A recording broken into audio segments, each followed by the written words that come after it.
Chapter 8 The Watchtower. Master Tauren. Master Tauren's dark brown eyes did not hold light, only grim reality. He did not smile, he did not laugh, and he never slept. On this night, Master Tauren sat in the cold tower on top of Dragon Mount and gazed out toward the ocean. The waves shimmered like black diamonds beneath the full moon. Tauren did not look at the moon. He did not want to see its face. So many faces, so many faces. Too often he saw someone that was dead. But it wasn't them. They could never come back. And then the night was disturbed by the sound of the creaking ladder below. Tauren reached for his crossbow. "You're awake," Tauren grunted.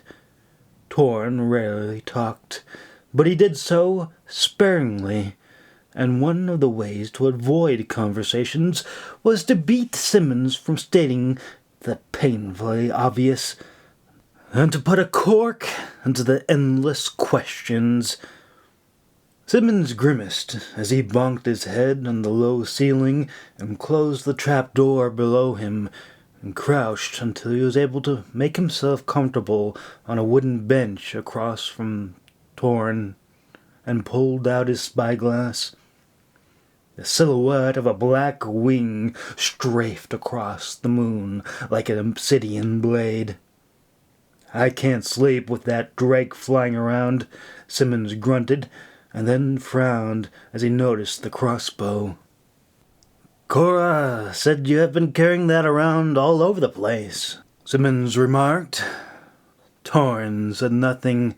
He just sat there, a big black mountain of deafening silence. Simmons' focus quickly turned back toward the dragon. "It's massive, twice as big as Rex. I've never seen a bull drake so big," he marveled with dread and awe. "It's like it's just waiting for one of us to fly out," he scowled. "That's because it is," Tauren grunted and passed over a flask to Simmons. Simmons knocked it back. Only a few drops of hard drink came out. "It's empty." "I know," he grunted agitatedly. Simmons smirked, took out his own flask, and poured a shot of hard drink and handed it back. "On the house," he chuckled. Tauren quickly emptied it and gave a nod of appreciation, and then the deafening silence continued, disturbed by the distant, powerful, pulsing great wings beating off in the distance. Simmons let out a heavy sigh and turned south toward Founder's Keep.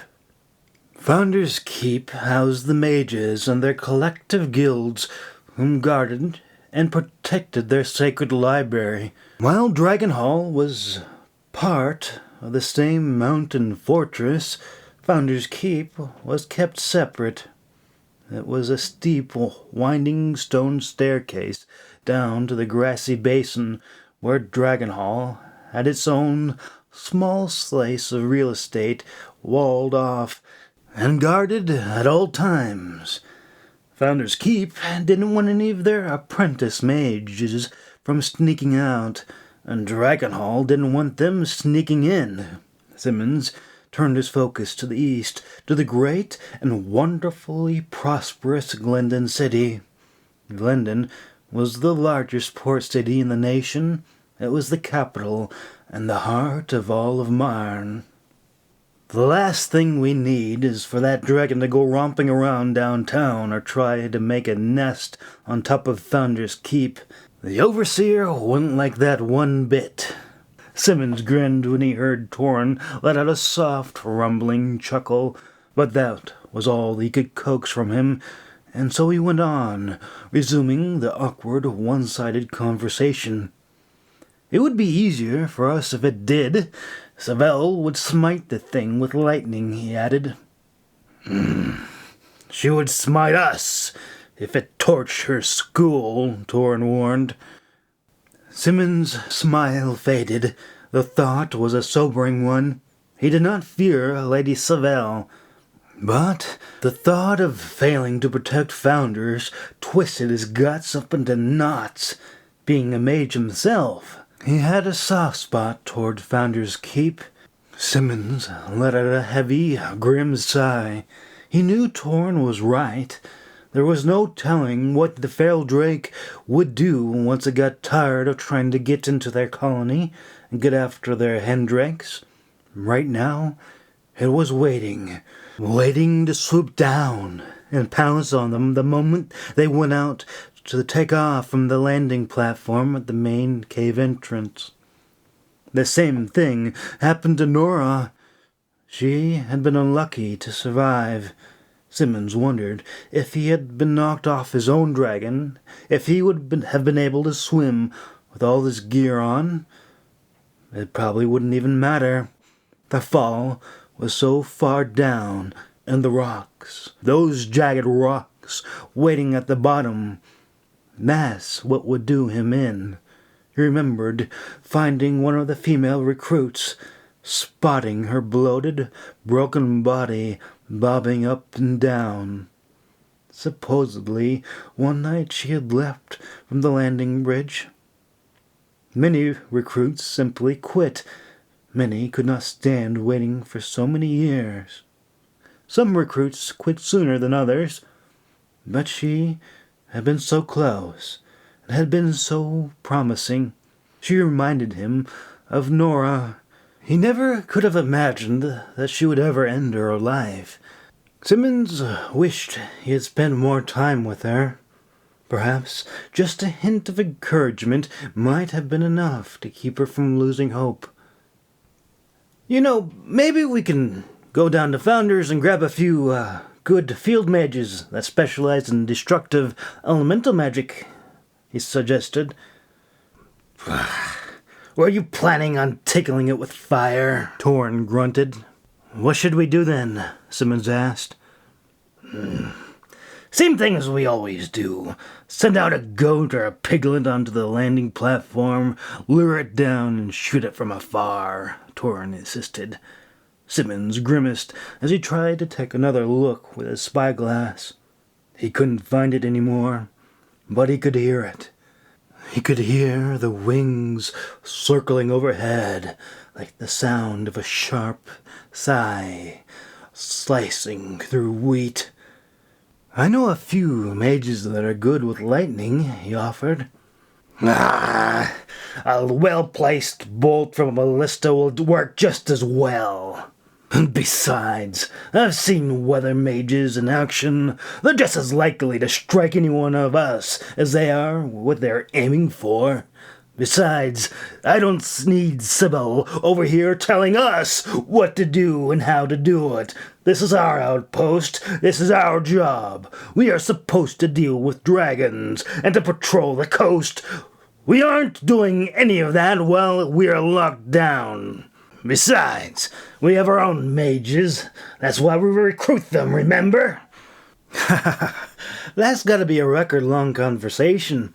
Simmons congratulated him, then immediately regretted it as Tauren didn't respond. Thrash, thrash, went the wings, cutting the stillness like a knife. And this painful silence continued. Thanks for the drink, Tauren said at last. Any time. Simmons paused as Tauren held out his empty flask again. Simmons rolled his eyes, but just as he was about to humor his friend, the alarm bell rang out, loud and fast. The slow ring was a drill. This was not a drill. Tauren lurched out of his chair. Sons of Maltine! What could it be this time? He cursed. Simmons felt his stomach churn. His thoughts immediately went to Ben, and he dreaded what he might find. Chapter 9. Night Watch is coming up next.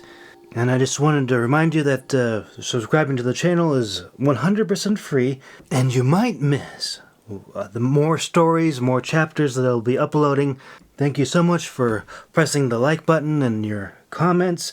The more feedback that I get on stories, the more likely I will upload quicker, because I know people want to hear more, and that means a whole lot. And have a wonderful day. Chapter 9. Night Watch. Ben sighed as he followed the line of fuzzy heads into the dining hall. After he had eaten, his body ached for his bed, and then he remembered that he was assigned to the nightly fire watch crew. It was a simple enough job. Actually, one of the better ones. Ben would have gladly traded it for working in the burn pits, but pulling double shifts wasn't his idea of fun. What he wanted to do was what everyone did: find a small broom closet and sleep while a friend stood watch. But he had to keep focused and keep his mind sharp. "Your face is all blackened," Meg giggled. Ben arched his brow and glared at her through his bloodshot eyes. "And you smell like you've been swimming in bog water," he rasped. May's smile vanished, and then she flung her cup of water into his face. By the time Ben could clear his eyes, May had already stomped off. "Ouch, I think she likes you," Milo chuckled. "Shut up, Milo," he growled. Milo grinned. A cloud of dust went everywhere as he patted Ben on the back, causing an uproar around the table as wood ash came raining down on everyone's stew. "She's just jealous you made the list," he sighed. "What list?" Ben asked. "You know," Milo winked. "The short list." "We both saw it," he added. Ben grinned. "Oh yeah, but don't tell anybody," he insisted. Brumir turned around and tapped Ben on the shoulder. "What list?" he demanded. Ben sighed. "Did you tell him to? I haven't told nobody nothing about no hatchlings," Milo scowled. Brumir's eyes went big. "Oh, Sprigga, be praised," he exclaimed as he quickly moved over to Ben's table and leaned in close. "When are the hatchlings coming?" he asked. Ben shook his head. "Not the foggiest, but I saw the short list," he declared. "Who's on it? Did I make it? Did you see my name?" Brumir asked. "Ha! Please, Brumir, you've only been here a year," Milo scoffed. "Longer than you," Brumir huffed. "Did you make it, Ben?" Brumir asked. Ben gave a modest shrug and took a sip of his black tea. "Jason left me his bag of merit stones before he left, so yeah, I'm on it." Milo cursed. "Wait, what? That's what the merit stones were used for? I was spending them all on the commissary," he exclaimed. Brumir gasped. Me too, I didn't know. I thought you could save them up for leave after 2 years, but I didn't know you could move up on the listings. When did they do that?" he demanded. "Recently. It's a new policy they're putting in," Simmons told me. "I'm never going to be chosen," Brumir groaned. "Well, you might," Milo encouraged, clearly starting to feel a little guilty, but not guilty enough to end the prank. Brumir shook his head. "How? I haven't been saving." "Well, Ben could always pull a Molly," Milo laughed. "That's not funny," Ben snapped. "Yeah, what's wrong with you, Milo?" Brumir demanded. Sorry. I'm just saying it was sort of fishy, was all. But nobody listens to me. I'm not as smart as I look. Yeah, whatever, you know what I mean." He shrugged and went back to eating his stew. Ben shook his head. "Milo, you're making people paranoid. Do you really think somebody pushed her in?" Milo shrugged. "Well, if you ask me, seems to be a lot of accidents happening lately," he grunted. "You mean more than normal?" Brumir laughed. "Well, do you remember when Master Warren went missing?" Milo asked. Ben shrugged. "Yes, his saddle came loose. But he is all right. And that could happen to anyone." Milo rolled his eyes. "And do you remember what happened to Tara?" Ben was silent. "I thought she jumped off the landing platform." Maybe she did, maybe she didn't. Did you hear about a suicide note?" he asked. Ben shook his head. Broomer's eyes went big and he leaned in with concern. You could be in danger, Ben. You shouldn't tell anybody about the short list, he advised in a sincerely low, worried whisper. Ben pensively gripped his wooden spoon and glanced down at his stew. Suddenly, he didn't feel so hungry anymore. Milo, why didn't you tell me about this before we started talking about the list? He asked, agitatedly. Milo gave him a perplexed look. I thought that's what you wanted. I mean, it's brave. I just wouldn't have the guts to stick out my neck like that. He laughed nervously. Thanks, you're both our wonderful friends, Ben grunted. But somehow he felt better that Jason had left the hall. He could only imagine if someone went to the lengths of offing people, they weren't going to just up and leave. Not after doing all that. Broomer didn't have the temperament or the mindset to pull off something so diabolical even if he wanted to. And Milo?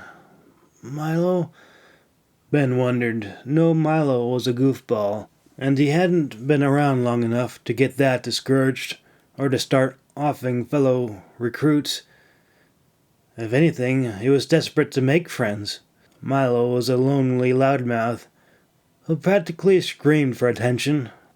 What Ben was looking for was most likely a jaded senior recruit that was silently seething with hatred. Come to think of it, Ben glanced around. There were a lot of those. He might have suspected himself. More than he wanted to admit, Ben was always hesitant to make friends. He wasn't ever sure how long they would stick around. Then there were those who thought they could get ahead by making everyone around them look terrible. The snitches and backbiters. Well, I guess I'm safe. I'm still new, and I squandered all my stones on candles and on parchment and ink, Broomer chuckled, and then looked worriedly over toward Ben. I could stay up and keep watch with you if you're worried, he offered. Ben quickly shook his head. I'll be all right. Part of him felt a little uneasy about Broomer's willingness to help look out for him. Broomer was from Barlington, a big, well-fed farm boy who had run off and wanted to see the world, and most of all, dragons. He never suspected Broomer of doing anything to hurt anybody, and therefore everybody suspected him of being up to something. Broomer was just too friendly and too helpful. Then again, Ben had grown up in Silvertine, a province with precious metals and gems, which attracted a whole lot of crime. Milo patted him on the shoulder. Don't worry about it, Ben. You're huge. Plus, you're a mage. Whoever is doing this is a slimy weasel. They wouldn't ever try to take you on, he encouraged. Ben smiled. His abilities weren't exactly helpful in fighting. He couldn't call down lightning or control fire like some mages could, but he could heat up metal and was fairly good at alchemy. Gold was tricky. He could do it, but it would leave a unique elemental signature behind. Besides, just because you could do something didn't make it easy or right. As far as he was concerned, it wasn't worth the trouble or the attention. Ben hadn't ever told anyone about this. That was one of the reasons he had been sent to Founder's Keep, to be trained as a mage in the first place. It was either that or serving a hard time breaking rocks. The sentence at the time seemed rather excessive for turning copper pennies into gold. Well, copper-plated, anyway. Ben couldn't ever turn the whole coin into gold, but the very thin outer surface, and the magic needed would cause the metal to heat up, and the finer the metal was, the closer he had to be to it, and it took more time, concentration, and energy.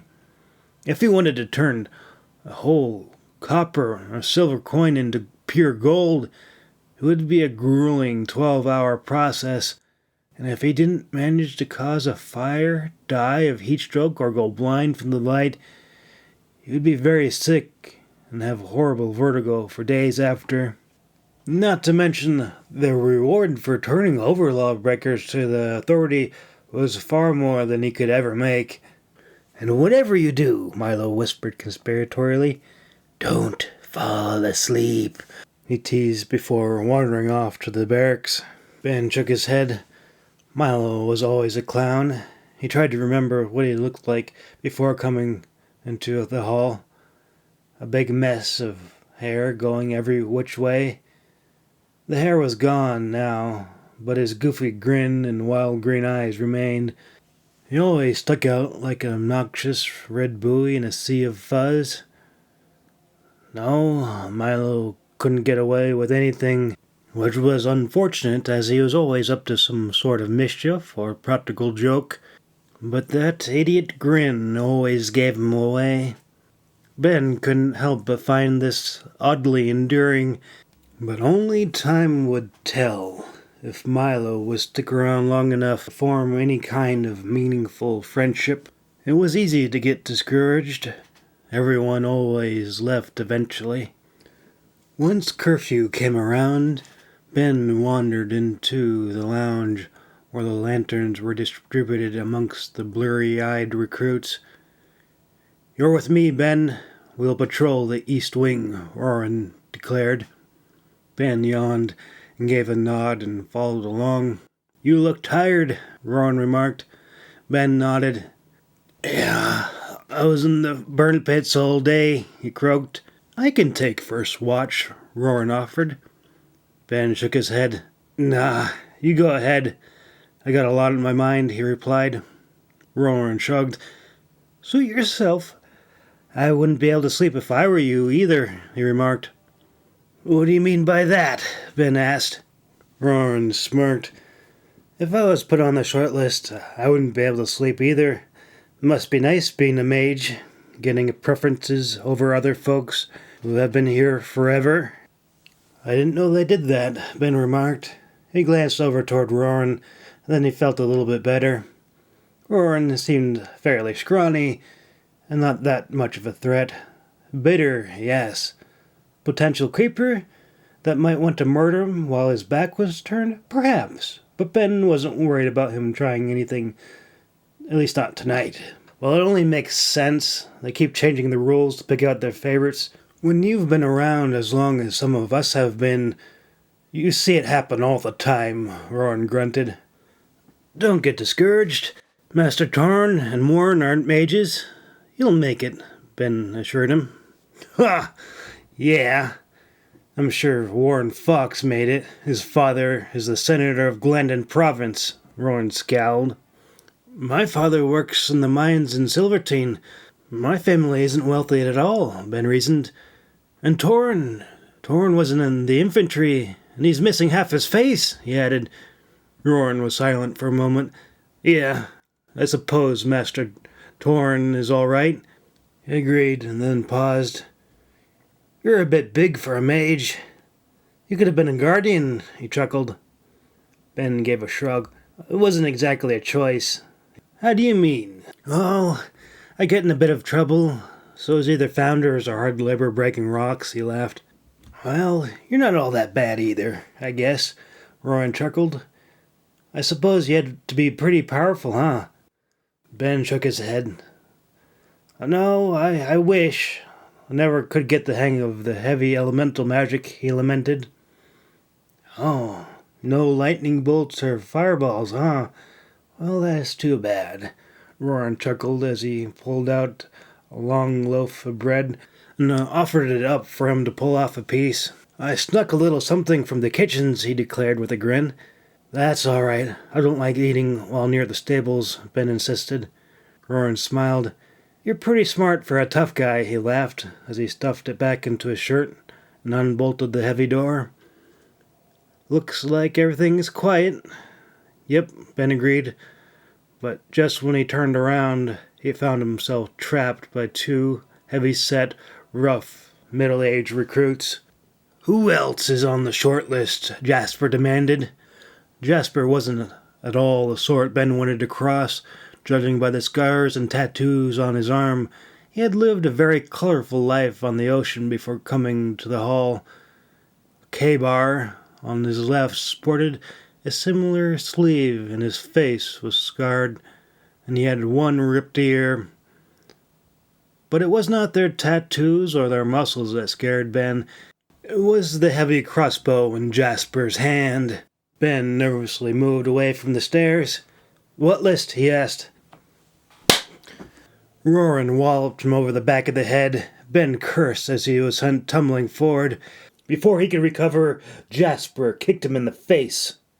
"Grab his feet, K-Bar," Jasper commanded. A ragged groan was all Ben could manage to protest as he was dragged into the middle of the stables. "Hey! Leave him alone!" Broomer bellowed from the top of the steps and came rounding the Ben, brandishing a spear. Before Ben could call out, Jasper turned and loosed the bolt. Broomer fell back, gulping for air as blood flooded into his lungs. "Damn it! Throw him in as well!" Roran snapped. "Yeah! What?"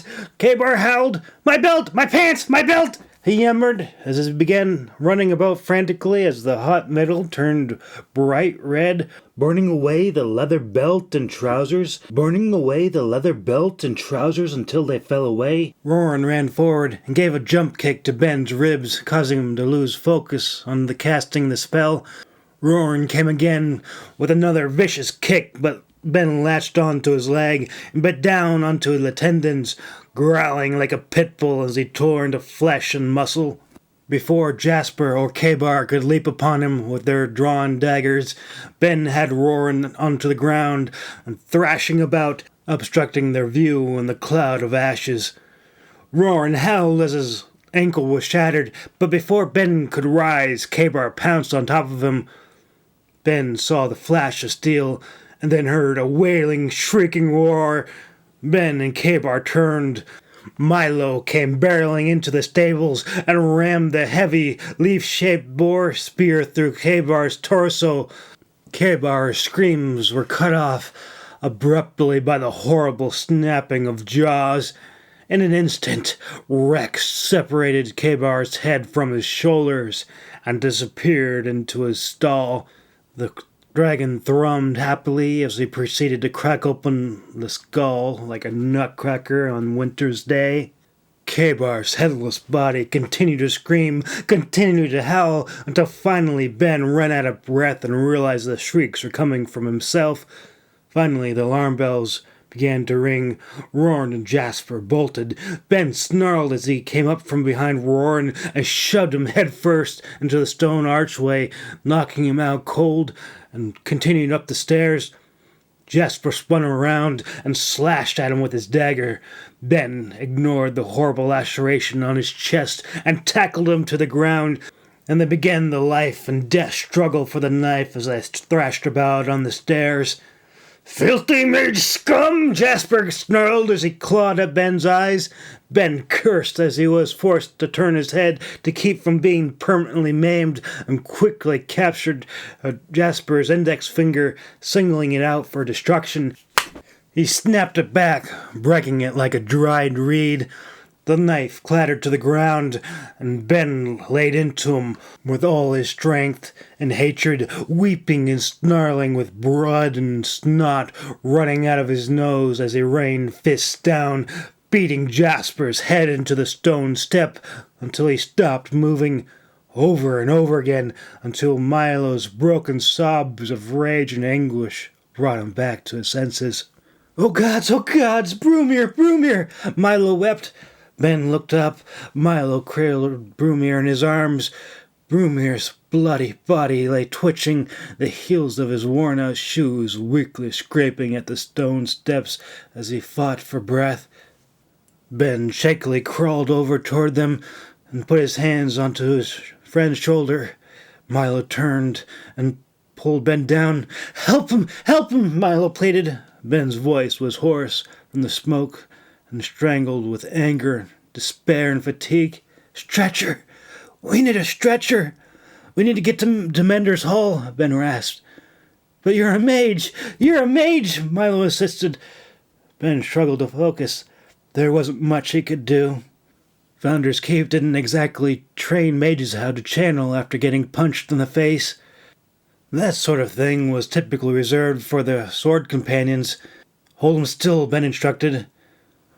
Milo quickly nodded, and Ben held his breath as he focused on the iron bodkin tip until the metal glowed hot, and he looked up at the ceiling. "Sprigga, help me," he prayed.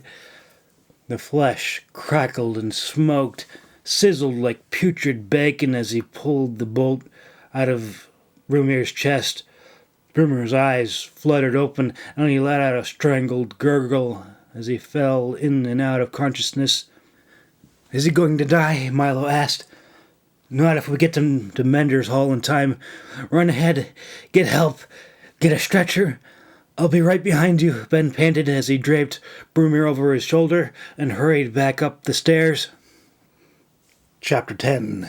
Mender's Hall. Bong! Bong! Rang the alarm bell. Tauren grabbed the recruit. "What's happening? What's going on?" he demanded. "People talk better when their feet are on the ground, Master Tauren," Magicora exclaimed as she came running around the corner with her staff at the ready. "It's all right. Breathe. Tell us what your name is, and tell us what's going on," Simmons encouraged. "Gimbals! My name is Gimbals. Milo told me to bring the bell," he exclaimed. Right as he said this, Milo rounded the corner. His eyes were wild with terror and panic. Master Cora attempted to intercept him, but he pushed past her. But he was quickly snagged by Tauren. "Speak!" he barked. "They attacked Ben! We tried to stop him, but they shot him! They shot him! Brumir's dying!" Milo wailed.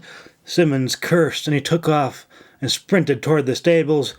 When he rounded the corner, he found Ben and hurried over to help ease Brumir down onto the stretcher. "Ben, what happened? Who did this?" Simmons demanded. Master Tauren quickly took charge. "Out of the way! Move! Simmons, secure the stables! Cora, see to the dragons! Tauren, security check!" he commanded. "Move!" he growled. Both the rider and bald-headed recruits got out of the way. Ben didn't have the strength or time to speak. He looked wildly about as Milo helped hoist Brumir up. Thankfully, Tauren stepped in. The big man's voice boomed throughout the halls, and every recruit within earshot plastered themselves to the wall as they ran through the mountain fortress until they came to the winding steps that led down toward the mountainside, towards Founder's Keep. "Easy, easy," Tauren cautioned. Keep it steady. Let's not do more damage by dropping him." "It's all my fault," Milo sobbed. "I'll flog you for it later. Now shut up and keep moving," Tauren barked. Ben panted raggedly as they moved their way down the steps and onto the grassy hillside. Normally the guards at the gate would have stopped them, but one look at Master Tauren and the guards quickly opened the heavy doors and allowed them to pass without being bothered with formalities. It had not been the first time Dragonhall had to run their injured out to Mender's. Ben wished Mender's was closer to the north point of the 8-sided Star Fortress instead of on the far southern end. There had been a lot of heated debate over whether it should have been closer to the hall or the sparring yards, but after the incident with Nora Frey and the Mender who had died trying to save her dragon, any thoughts of attempting to persuade them to trade wings was out of the question. Being a mage, Ben knew it was faster to go around than cut through the maze inside, even if it looked faster on paper. And so he led them around the western wing, through the garden path, which was created and maintained by the green mages who specialized in harmony magic. While it was the same distance on either side, he knew many instructors would be on the west wing. "Oh, God, help me! What happened?" Nims exclaimed as she hurried over to examine Brumir. Milo and Ben eased the stretcher and knelt on the grass, gasping for air. "He was shot by a crossbow. Ben took the bolt out," Milo explained. Nims muttered under her breath as she took her scissors and removed his shirt. and began searching for the wound. "You fools! You fools! You should have left it in!" she exclaimed, and then paused and spotted the horrible burn where it had been cauterized. Nims let out a sigh of relief as she placed her hand over top of Brumir's chest. Brumir's eyes snapped open and he lurched upward and let out a guttural wailing howl. "Help me keep him down," Nims pleaded. Tauren quickly knelt beside the injured recruit and forced him back down. Brumir stared up into Tauren's horribly disfigured face and cold, black, beady eyes. "Michael, Ben, Mom! Let him breathe!" Nims snapped. "Sorry," Tauren apologized and quickly removed his large, gnarled hands from Brumir's mouth. Brumir's dark brown eyes darted about. He stared first at Master Tauren, and then relaxed when he looked toward the tranquilly calm Magi Nims. Even though her black hair was peppered in silver strands, she was very well put together for a woman of her age. "You're safe. You'll need a lot of bed rest. No burn pits, and don't pick up anything heavy for a few weeks," she announced, her sharp blue eyes directing the statement toward Master Tauren. "Thank you, Magi Nims." "Oof!" Brumir groaned as Tauren pushed him back down.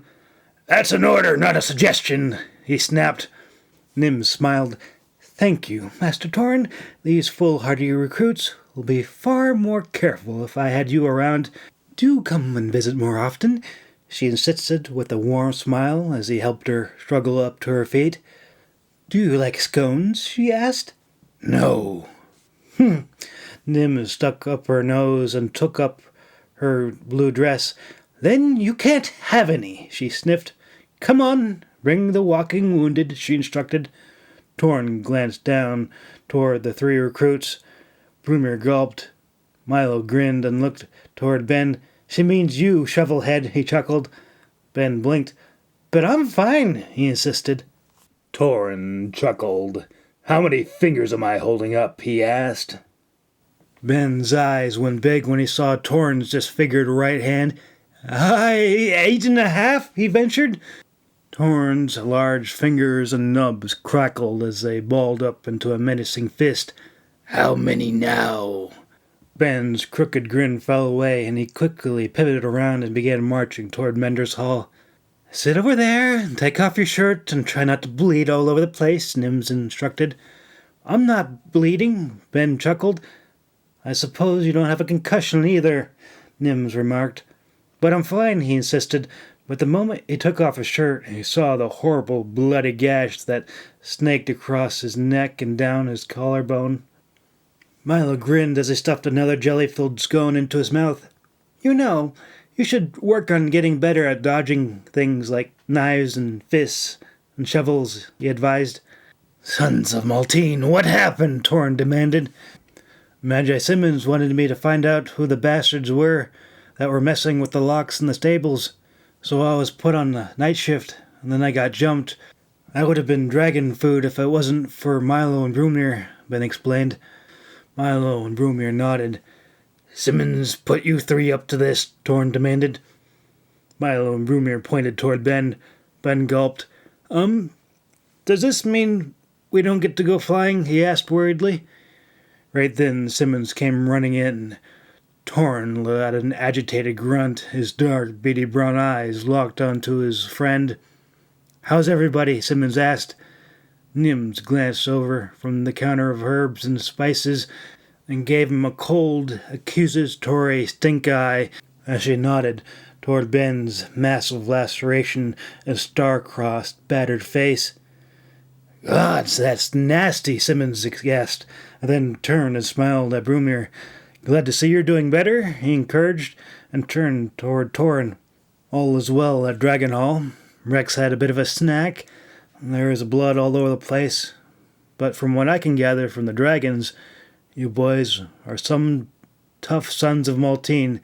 Glad to have you with us," he declared. "Did you need a broken leg?" Tauren asked with a grim sarcasm, but his voice held no laughter. Simmons blinked. He sensed the tension, the smoldering rage fuming from his friend. "Would you like to talk outside?" he ventured. Without a word, Tauren stomped outside and spun around, pointing a nubby finger into Simmons' chest. "What were you thinking?" he demanded. "I wasn't expecting this. I was only trying to find out information. You have no idea what those bastards were up to. All just to get up the stupid list. They killed Molly. Did you know that? Who knows, they may have even tampered with Warren's saddle. Other good recruits have gotten injured, run off, or disappeared," he insisted. "Idiot! If you had told us, one of us could have been there. Why did you send them alone?" Tauren demanded. "We have other things to worry about, like that bloody bulldrake flying about. Do you remember what happened to Nora?" he demanded. Tauren grunted and pulled at his flask. It was empty. He cursed and launched it into the nearby pond. Simmons handed over his own flask. Tauren snatched it and quickly guzzled it down, and then chucked it into the pond as well. "Feel better?" Simmons asked. Tauren braced his hands on his hips and took a deep breath, and then let it go. "Yeah." "Tomorrow morning I will lure it out," Simmons declared. "Oh, no, you don't. I'm not letting you dissolve your guilty conscience that easy," Tauren growled. "What do we do then?" Simmons asked. "We'll keep it simple and send a goat out and shoot it from the archway above," he insisted. Simmons grimaced. "It's a big drag, Tauren. It's got to be at least 100 years old. And all the more reason not to be sending anybody out. We can lose a goat, not another dragon rider," Tauren advised. "Yeah. But I still think we need some kind of second plan."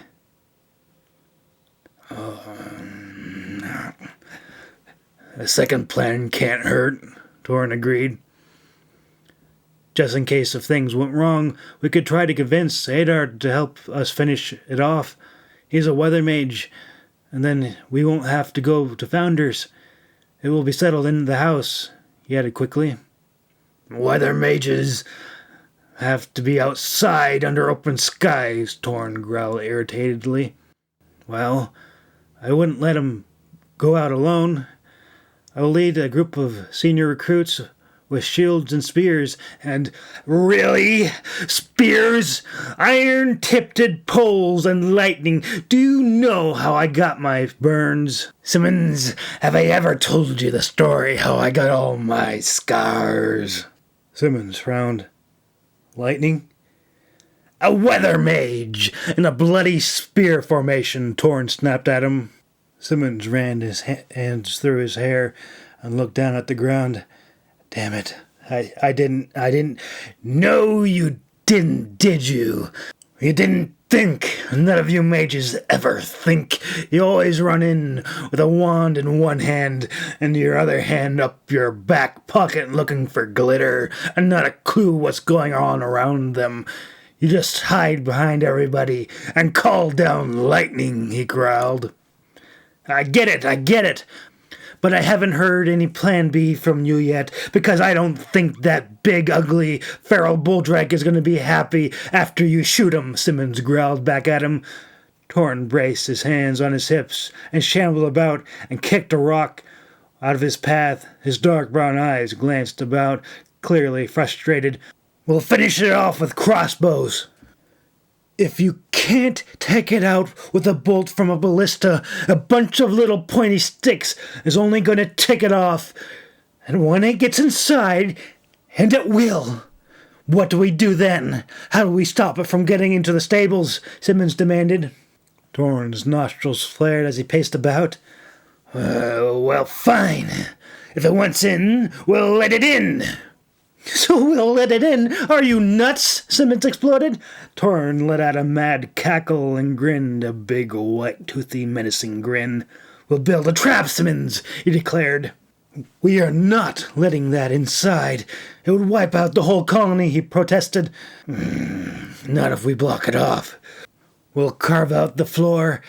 It will fall in, and we'll be able to finish it off with spears nice and quick," Tauren explained. "Tauren, It's solid granite. That'll take months at best. We can't wait that long, Simmons ranted, and then his eyes lit up. Unless we have a mage that could alter the rock into something soft, like sandstone, Tauren grinned. Now this is a plan I like, he agreed, and gave his friend a hearty slap on the shoulders.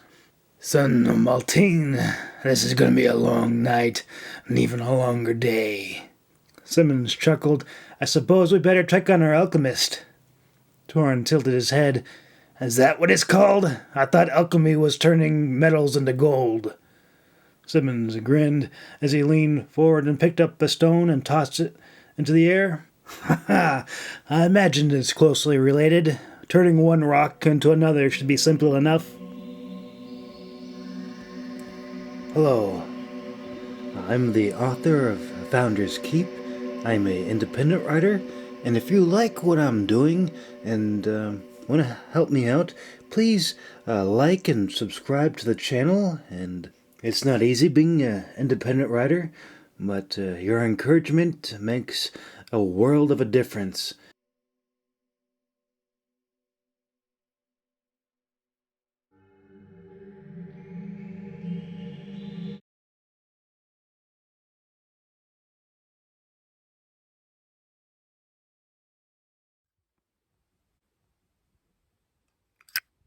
My name is Marco, and I am the author, narrator, and glee man for Founder's Keep. I wrote this during the lockdowns, and it is an audiobook for free on my YouTube channel at Dragon Audiobooks. If you want to read along, and if you absolutely love the book, you can get the hard copy, and you can get it in digital. The cool thing about this book is that you can share it with your friends, and you know J.R. Tolkien. Would you like to write him? You can't. He's gone. J.K. Rowling. You probably could messenger. She's a busy lady. She might get back to you. But me, I am here to entertain you. I am not just a writer. I am a glee man, if you will. And I do podcasts. I do audiobooks. So not only will you get this audiobook, you'll get all the other stuff that I put out on YouTube. And the most important thing, a sword. The most important thing, there will be dragons. There'll be lots of dragons. And most fantasy books, dragons have gone extinct and they're gone. These dragons are very much here and real. So there will be dragons. So Founders Keeps fantasy fiction, magic, mages, swords, true love, revenge. Dragon audiobooks. Follow me on Twitter, Dragon Audiobooks, YouTube.